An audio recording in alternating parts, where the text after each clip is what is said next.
Sa paso, ayan mga friends, oh. Sa paso lang siya pero ang dami niyang bunga. Ang dami, hinog na siya. Mini tomato sa paso.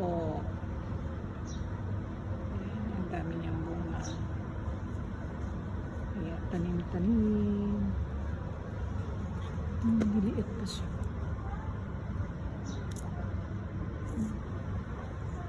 Dito din tomato sa paso.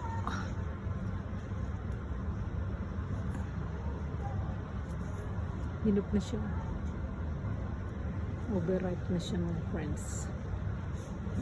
Okay.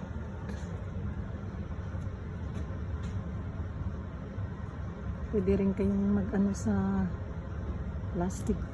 So may ilagay nyo sa plastic. Ito sa paso lang ito mga friends. Paso. Tomato sa paso.